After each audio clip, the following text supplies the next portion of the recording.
जनता का फैसला सर्वोपरि होता है। आप किसको वोट देंगे ये आपका अधिकार है। इस देश के आम लोगों को ये अधिकार दिया है कि आप 5 साल के लिए सरकार चुनिए। 5 साल अगर सरकार काम नहीं करती है तो उसका रिपोर्ट कार्ड बनाइए। अगर आप उसके काम से सहमत नहीं हैं तो सरकार को आप पलट दीजिए।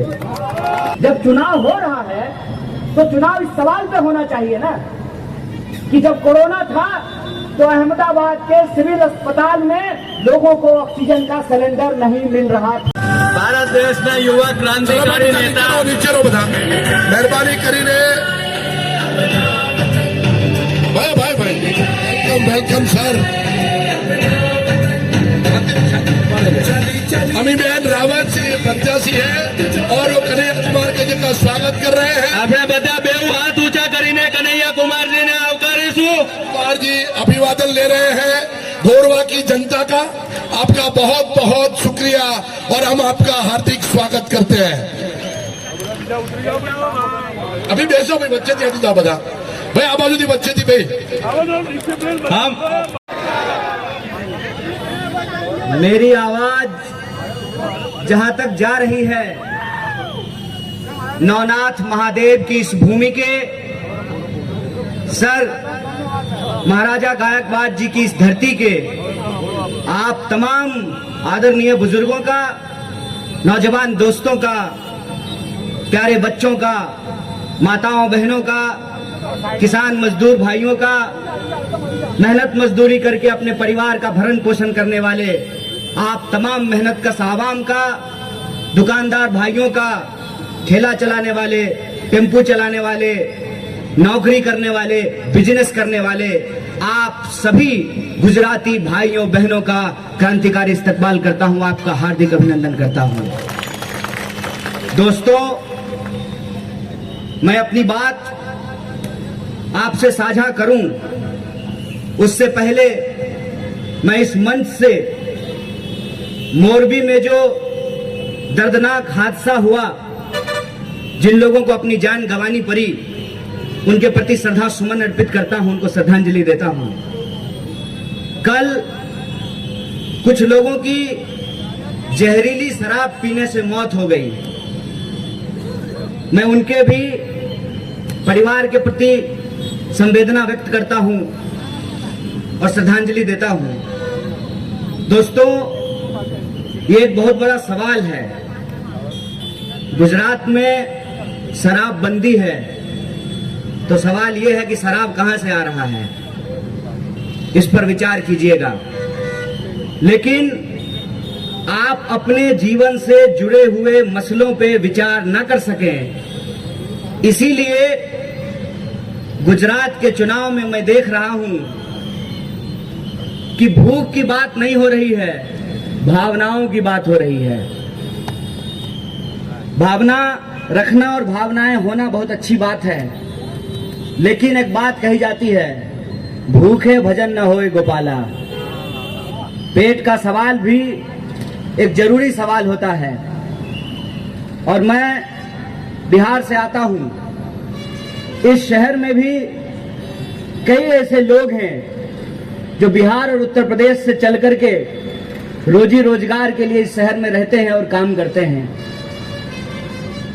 मैं जानता हूं कि लोगों के लिए रोजी रोटी, कपड़ा, मकान का सवाल कितना बड़ा सवाल है। मुझे मालूम है कि बड़ी मुश्किल से माँ बाप अपना पेट काट करके अपने बच्चों को पढ़ाते लिखाते हैं, महंगी शिक्षा खरीदते हैं, जो उनके औकात से बाहर की शिक्षा है उसको अपने खून पसीने की कमाई से खरीदते हैं, अपने बच्चों को पढ़ाते हैं, इस उम्मीद में कि बच्चे को एक दिन नौकरी मिलेगी, बच्चा हमारे जीवन का कायाकल्प करेगा। हकीकत यह है कि शिक्षा हम ले लेते हैं बड़ी मुश्किल से, और बहुत सारे लोगों को शिक्षा है, लेकिन आप ये महसूस करेंगे कि आपके जीवन के रोजमर्रे का जो सवाल है उसको राजनीतिक विमर्श से गायब कर दिया गया है, उसको चुनाव से हटा दिया गया है। मैं जब रास्ते से आ रहा था तो मैंने अपने साथी को पूछा कि ये जो पुल है ये कितने साल से बन रहा है। उन्होंने कहा 5 साल से बन रहा है, 5 साल से। 5 साल में वही लोग दोबारा जो 2017 में सरकार बनाए थे वो 2022 में सरकार बनाने के लिए आपसे वोट मांग रहे हैं, लेकिन 5 साल में उनसे पुल नहीं बन पा रहा है। इसको सोचिएगा, इस पे विचार कीजिएगा कि जब चुनाव हो रहा है तो आपके मसले क्या हैं। मेरी जितनी समझदारी है और मैं ये समझता हूं कि कोई आदमी बिहार से आकर के, उत्तर प्रदेश से आकर के, आसाम से आकर के, दिल्ली से आकर के आपको ये नहीं बता सकता है कि गुजरात के लोगों को क्या करना चाहिए, क्योंकि ये बड़ोदरा की नगरी है।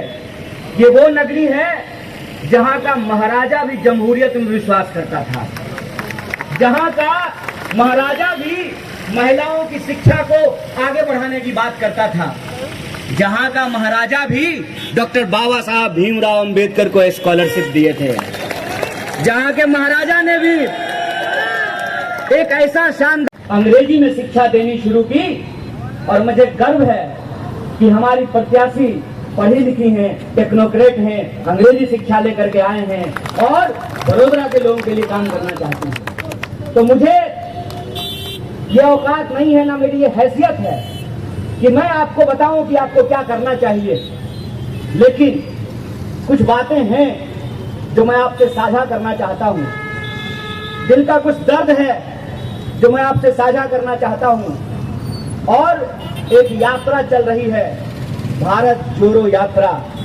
उस यात्रा की भावनाएं मैं आपके सामने व्यक्त करना चाहता हूं। आप इस बात के लिए पूरी तरह से निश्चिंत रहिए कि लोकतंत्र में जनता का फैसला सर्वोपरि होता है। आप किसको वोट देंगे ये आपका अधिकार है। बस इस देश का नौजवान होने के नाते, इस देश के नौजवानों के बिहाफ पर, इस देश के महिलाओं के बिहाफ पर, इस देश के किसानों के बिहाफ पर, इस देश के छोटे व्यापारियों के बिहाफ पर, इस देश के मजदूरों के बिहाफ पर मैं आपसे कुछ गुजारिश करना चाहता हूं। सबसे पहली बात तो ये कि ये याद रखिएगा कि कोई पेड़ लगाता है, पेड़ बड़ा होता है, उसका फल कोई खाता है। बड़ोदरा की नगरी में एक ऐसे महाराज पैदा हुए जिन्होंने शिक्षा का पेड़ लगाया, जिसका फल सिर्फ आप नहीं चख रहे हैं। हमारे बहुत सारे जानने वाले लोग यहाँ के फाइन आर्ट कॉलेज में पढ़ते हैं और देश का सबसे मशहूर फाइन आर्ट कॉलेज है बड़ौदा आर्ट कॉलेज। और उन्होंने डॉक्टर बाबा साहब भीमराव अंबेडकर को स्कॉलरशिप दिया। और जब भारतीय राष्ट्रीय कांग्रेस आजादी के संघर्ष को जीत करके संविधान सभा का गठन हुआ, डॉक्टर बाबा साहब भीमराव अंबेडकर को ड्राफ्टिंग कमेटी की जिम्मेदारी दी गई, तो एक शानदार संविधान लिखा गया। और उस संविधान की सबसे बड़ी खासियत यह है कि डंडा लेकर के जो कांस्टेबल साहब खड़े हैं ना उस चौराहे पे, उनका वोट भी एक है। और अपने एसी में दुद्दू को एप्पल मोबाइल एक इस कान में लगा करके जो एसपी साहब बैठे हुए हैं ना, उनका भी वोट एक है। ये इस संविधान की ताकत है, ये इस संविधान की ताकत है कि आप भले अपने घर में अपने महिलाओं को बराबरी का अधिकार ना देते हो, लेकिन संविधान ने महिलाओं को भी वोट का अधिकार बराबर किया है। क्या साहब, आपका वोट एक और मैडम का वोट, जो लोग कुर्सी पे बैठे हैं उनका वोट और जो लोग खड़े हैं उनका वोट, जो अमीर है उसका वोट, जो गरीब है उसका वोट। ये वोट का जो अधिकार है इस देश में सबसे बड़ी क्रांति है, इस बात को याद रखिएगा। अगर ये वोट का अधिकार ये कार में जाने वाले का एक नहीं होता और उस स्कूटी पर जाने वाले का एक नहीं होता, तो नेता सब हेलीकॉप्टर लेकर के आपके बड़ोदरा शहर में नहीं आता। ये वोट का अधिकार है, ये वोट का अधिकार है कि सरकार जो अहमदाबाद के रेड सिग्नल से कभी आगे नहीं बढ़ती है, उसको भी इस 5 साल से नहीं बनने वाले पुल से गुजरना पड़ता है। ये वोट का अधिकार है जिसने इस देश के आम लोगों को यह अधिकार दिया है कि आप 5 साल के लिए सरकार चुनिए। 5 साल अगर सरकार काम नहीं करती है तो उसका रिपोर्ट कार्ड बनाइए। अगर आप उसके काम से सहमत नहीं हैं तो सरकार को आप पलट दीजिए। यही फर्क होता है ना। और आपके महाराज सर गायकवाड़ इस बात को समझते थे, राजा का बेटा राजा होगा, ऐसा कानून अब इस देश में नहीं है। जनता जिसको राजा बनाएगी वो राजा होगा और जनता जिसको नहीं बनाएगी वो राजा नहीं होगा। लेकिन आपने एक बात महसूस किया है, यहाँ हमारी माताएं बहनें बैठी हुई हैं, रोटी पकाते हैं, हम भी पकाते हैं, हम अपना खाना खुद बनाते थे। रोटी को अगर आप 27 मिनट छोड़ दीजिएगा एक ही तरफ तवे पे तो रोटी क्या होगा? आप 27 मिनट रोटी छोड़ देंगे तो रोटी जल जाएगा। आपने 27 साल सरकार छोड़ दिया है। इसका नतीजा क्या हुआ है? इसका नतीजा यह हो गया है कि आपके वोट के अधिकार को, जो सबसे बड़ी क्रांति थी आजाद भारत की, उसको टेकन फॉर ग्रांटेड लिया गया है। टेकन फॉर ग्रांटेड जानते क्या होता है? 2 तरह का ग्लास होता है, शीशा का ग्लास और स्टील का ग्लास। शीशा का ग्लास लोग बड़ा आराम से रखता है कि कहीं फूट ना जाए, और स्टील का ग्लास जैसे मन करता है वैसे फेंक देता है। मसला यह है कि जब गुजरात में चुनाव हो रहा है ना साहब, तो अलग अलग पार्टी अलग अलग उद्देश्य से चुनाव लड़ रही है। भाजपा चुनाव लड़ रही है अंतर्राष्ट्रीय पार्टी बनने के लिए, क्योंकि प्रधानमंत्री अब लोकल नहीं रहे। प्रधानमंत्री अब लोकल से नेशनल हो गए हैं और नेशनल से इंटरनेशनल हो गए हैं। आप क्या कर लीजिए। भाजपा का मेरा एक दोस्त बोला, जानते हो मोदी जी के अंदर इतना ताकत है ना कि मोदी जी यूक्रेन और रूस का युद्ध बंद करवा दिए।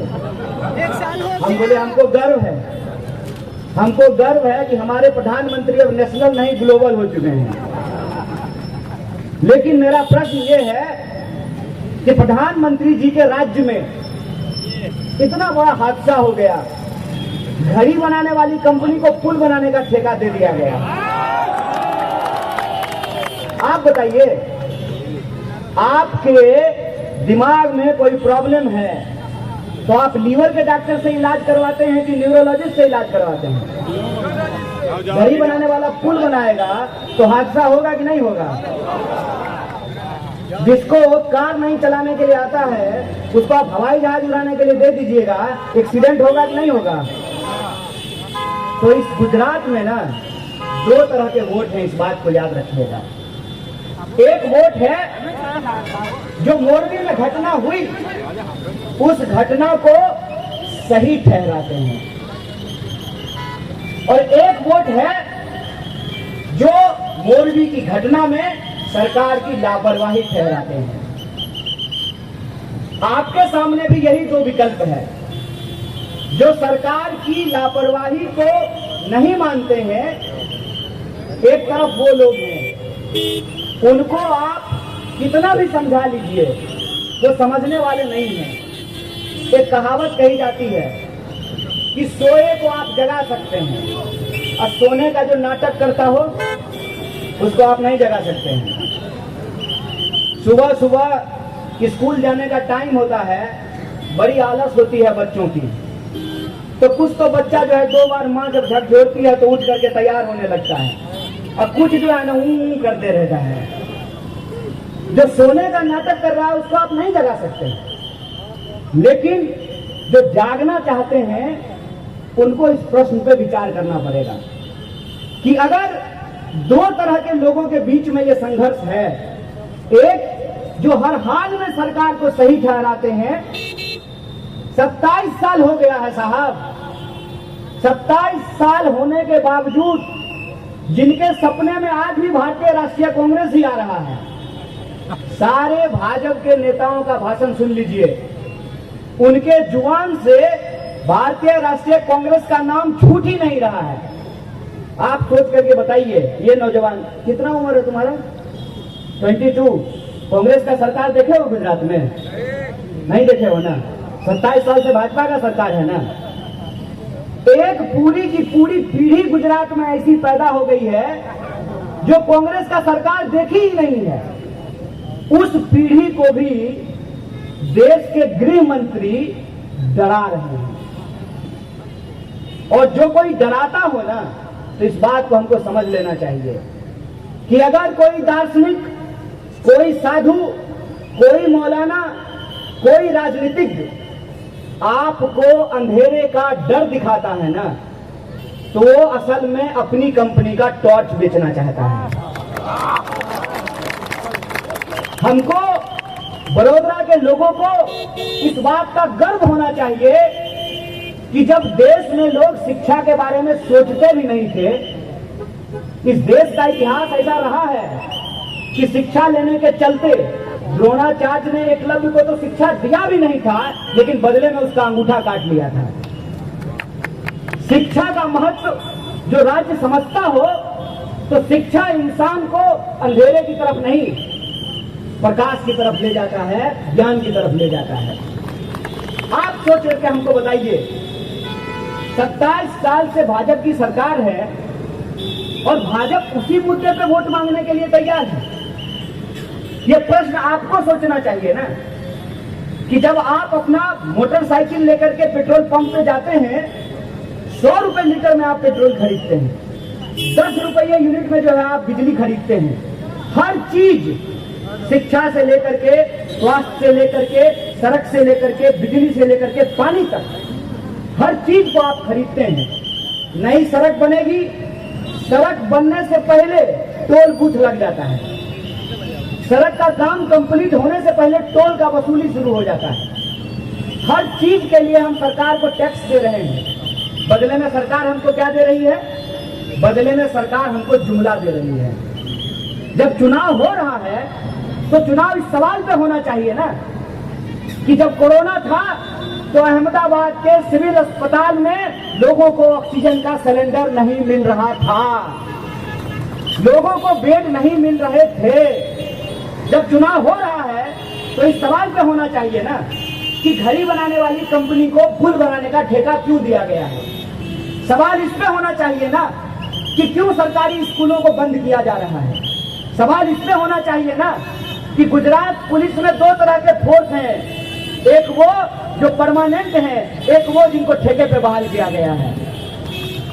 डंडा लेकर के ड्यूटी दोनों कर रहे हैं, लेकिन सैलरी दोनों को अलग अलग दिया जा रहा है। सवाल इससे होना चाहिए ना, यहाँ बुजुर्ग लोग बैठे हुए हैं, कि आपने अपनी पूरी जिंदगी सरकार और समाज की सेवा में लगा दी और आज जब बुढ़ापा है तो आपके पास पेंशन की गारंटी नहीं है। सवाल इस पे होना चाहिए ना कि गुजरात के किसानों को भी उनके फसल का दाम क्यों नहीं मिल रहा है। सवाल इस पे होनी चाहिए ना कि किसान को टमाटर का दाम मिलता है 5 रुपया और हम टमाटर खरीदते हैं 50 रुपए में। ये जो हमारे बुनियादी सवाल हैं, इसको राजनीति से गायब कर दिया गया है। तो मैं आपको सिर्फ इतना कहने के लिए आया हूं, मैं आपसे आपका वोट मांगने नहीं आया हूं। मैं सिर्फ आपसे ये अपील करने के लिए आया हूं कि आप सरदार वल्लभ भाई पटेल की धरती के महान लोग हैं। आप मोहनदास करमचंद गांधी की धरती के महान लोग हैं। तो मोहनदास करमचंद गांधी जो चंपारण में जाकर के किसानों की मुक्ति के लिए लड़े थे, मैं उसी बिहार से आता हूं। मैं आपसे ये अपील करने के लिए आया हूं कि आप जो फैसला लेते हैं, सिर्फ गुजरात नहीं, पूरा देश आपको फॉलो करता है, इस बात को याद रखिएगा। आपने ही एक लोकल आदमी को नेशनल और नेशनल से ग्लोबल बनाया है। आपके ही नाम पर गुजरात मॉडल के नाम पर 300 से ज्यादा सीटों की सरकार दिल्ली में बनी है। तो मैं आपसे यह आग्रह करने के लिए आया हूं कि गुजरात जब सोचता है तो सिर्फ गुजरात ही नहीं, पूरे देश में परिवर्तन होता है। आप जब वोट देने के लिए जाइएगा तो आपके कंधे पे ये जिम्मेवारी है कि आपको खुद के बारे में, अपने आने वाली पीढ़ी के बारे में, इस देश के लोकतंत्र के बारे में, और जो आपका मुद्दा है, जब इस देश में गृह मंत्री को यह अधिकार है कि उसका ठीकरा जो है वो बीसीसीआई का सेक्रेटरी बन सकता है, तो क्या इस देश के आम लोगों का यह अधिकार नहीं है कि वो अपने रोजी रोटी के सवाल पे विमर्श करें, वो अपने रोजी रोटी के सवाल पे फैसला लें? तो मैं आपसे यह आग्रह करने के लिए आया हूं कि ये चुनाव सिर्फ गुजरात का नहीं, पूरे देश का मुस्तकबिल तय करने वाला है। इस बात को याद रखिएगा। इसीलिए मैं आपसे यह आग्रह करता हूं, मेरा अनुभव बहुत छोटा है, मेरा उम्र भी कम है, लेकिन यहाँ जो अनुभवी लोग बैठे हैं वो इस बात पे विचार करें और सोच करके बताएं। भारतीय राष्ट्रीय कांग्रेस 2017 में भी भाजपा को हरा करके, गुजरात की जनता को जिता करके सरकार बनाने के लिए चुनाव लड़ रही थी। भारतीय राष्ट्रीय कांग्रेस 2022 में भी यह जो मोरबी के अपराधी हैं, यह जो शराबबंदी होने के बाद भी नकली शराब का जो धंधा चल रहा है, किसानों को जो उनके फसल का दाम नहीं मिल रहा, आम लोगों को 10 रुपए यूनिट बिजली खरीदनी पड़ रही है, शिक्षा महंगा हुआ, चिकित्सा महंगा हुआ, सड़क पे चलना महंगा हुआ, गाड़ी खरीदना महंगा हुआ, गाड़ी में पेट्रोल डलवाना महंगा हुआ। इस शक्ति को हरा करके गुजरात के जो आम आवाम हैं, जिसको गर्वी गुजरात बोलते हैं, उस गर्व के लिए चुनाव लड़ रहे हैं। लेकिन कुछ लोग कांग्रेस को हरा करके और भाजपा को चुनाव जिताने के लिए चुनाव लड़ रहे हैं। हमने कहा ना आपको, कुछ लोग अंतर्राष्ट्रीय पार्टी बनने के लिए और कुछ लोग राष्ट्रीय पार्टी बनने के लिए चुनाव लड़ रहे हैं। मैं आपसे ये आग्रह करने के लिए आया हूं कि एक कहावत है, कोई अपने दही को खट्टा नहीं कहता है। चुनाव प्रचार करने के लिए अगर कोई नेता आता है तो अपनी पार्टी के बारे में अच्छी अच्छी बातें करता है, अपने कैंडिडेट के बारे में अच्छी अच्छी बातें करता है, लेकिन मैं उन प्रत्याशियों का चुनाव प्रचार करने के लिए जाता हूं जिस प्रत्याशी के बारे में मैं दावे के साथ कह रहा हूं कि कुछ भी हो जाए हमारा प्रत्याशी गलत नहीं हो सकता है। आप बताइए, मैं नहीं बोलूंगा, आप बताइए कि बड़ोदरा के लोगों के हक और अधिकार के लिए मैडम लड़ती हैं कि नहीं लड़ती हैं? एक मजबूत विपक्ष की भूमिका निभाती है कि नहीं निभाती है? मुझे गुजराती बोलना नहीं आता, लेकिन इतनी जरूर समझ में आता है कि ये कह रही थी कि हमारा एकमात्र मुद्दा है, हमारा मुद्दा है बड़ोदरा का विकास। तो आप तय कर लीजिए कि आपको ग्लोबल और नेशनल लीडर चुनना है कि एक पढ़ा लिखा, कर्मठ, टेक्नोक्रेट, ईमानदार लोकल लीडर चुनना है। इसका फैसला आपको करना है। हम बस एक आखिरी बात बोल करके अपनी बात को खत्म करेंगे। हमारा अनुभव यह है साहब कि मन में अगर दुविधा हो ना तो सड़क पार करते हुए एक्सीडेंट हो जाता है। तैराक को तैरते हुए अगर मन में दुविधा हो जाए तो तैराक पानी में डूब जाता है। हम बिहार से हैं, आप गुजरात से हैं। गुजरात के लोगों का गणित हमसे ज्यादा अच्छा है। आप बताइए, 40% वाला लोग जीत सकता है कि 0% वाला जीत सकता है? 2017 में जो चूक हुई थी, उस चूक को ठीक करने का वक्त है। और जब आर पार की बात हो ना तो एक मुश्त निर्णय लेने की जरूरत होती है। और अगर एक मुश्त निर्णय लीजिएगा, अगर दो तरह के वोट में आप किसके साथ हैं, इसका फैसला अगर आप एक मन से कीजिएगा, तो मैं आपको इस बात की गारंटी लेता हूं कि दुनिया का कोई सूटकेस ऐसा नहीं है जो आपकी चुनी हुई सरकार को खरीद ले, आपकी चुनी हुई सरकार को गिरा दे। जब 2022 में भी सरकार बनाने के लिए लड़ रहे हैं और 2022 में अगर गुजरात की जनता किसी इत उत में नहीं फंसती है, अगर किसी दुविधा का शिकार नहीं होती है और गुजरात के लोग जो परिवर्तन चाहते हैं, परिवर्तन परंपराओं को समेटे हुए नए स्वाद के साथ, जो परिवर्तन करना चाहते हैं तो आपके सामने भारतीय राष्ट्रीय कांग्रेस है।